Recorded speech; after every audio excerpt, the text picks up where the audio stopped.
This segment may contain spoilers. Hi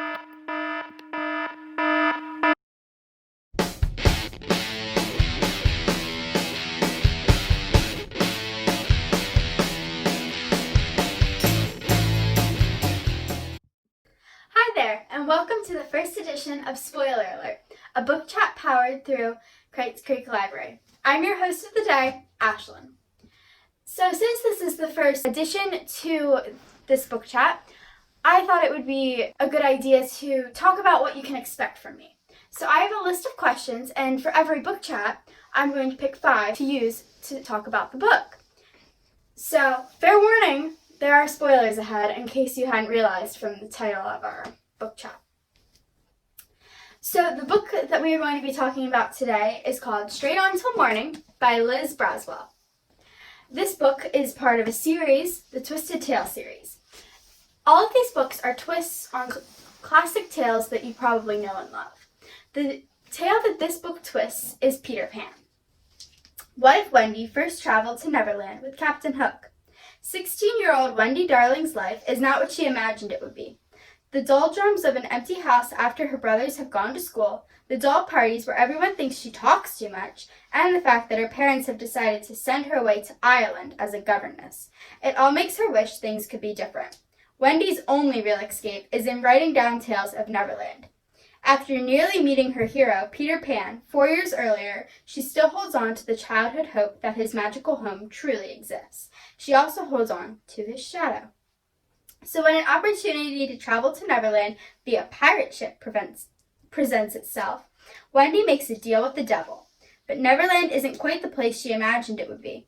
Unexpected dangers and strange foes pop up at every turn, and a little pixie named Tinkerbell seems less than willing to help. But when Captain Hook reveals some rather permanent and evil plans for Neverland, it's up to the two of them to save Peter Pan and his world.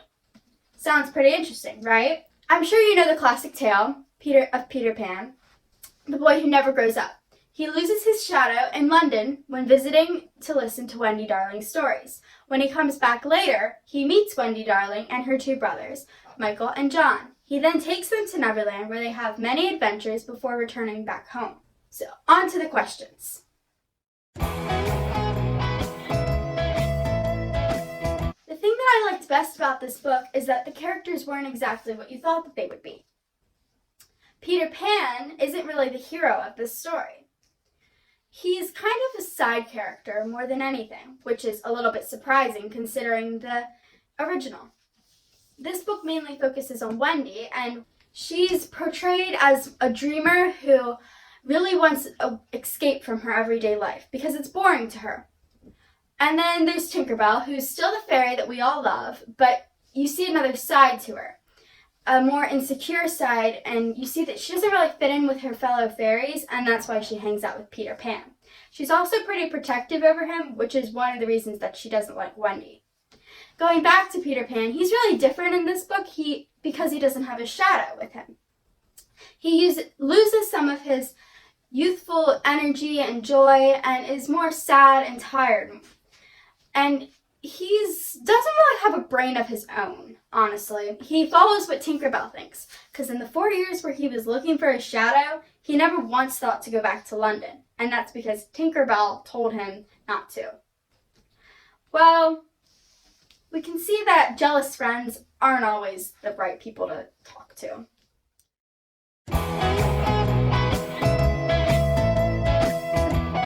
In this book that I would most like to meet is Wendy, because I really think that the 2 of us would be really good friends because I can really relate to her.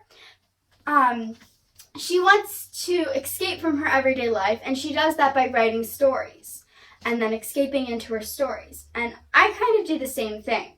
While I'm not being sent away by my parents or anything crazy like that, I like to escape from the everyday world every now and then. She does that in her writing, and I do that more so in books than writing.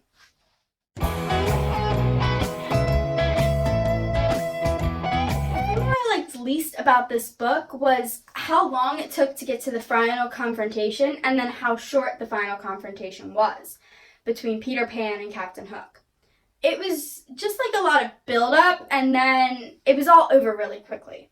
And I get that you can't have like half a book of a battle, but like really, 2 chapters for a big battle that you've been preparing for the entire book seems like a little overkill. The character that I liked the least was honestly probably Peter Pan, just because he was such a drag on Wendy, and Wendy was constantly worried about what he was going to think about her trading his shadow away, and she wanted to find him so badly, but then when she did, he wasn't much help at all.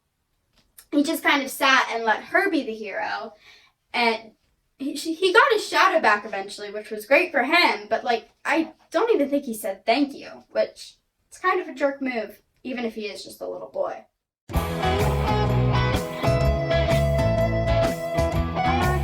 I really like the title of this book because it really goes along with the directions to Wonderland. The second star to the right, and then straight on till morning.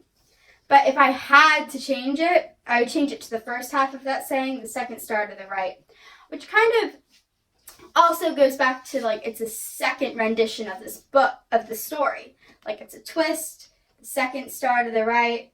I don't know. Might sound dumb, but I think it would be good. So that's it for this first edition of Spoiler Alert. If you liked it, please don't forget to subscribe and give us a thumbs up. If you have a book that you would like to see show up on this channel, then please comment below. If you've read this book and you would like to put your own answers to the questions in the comments, please do that as well.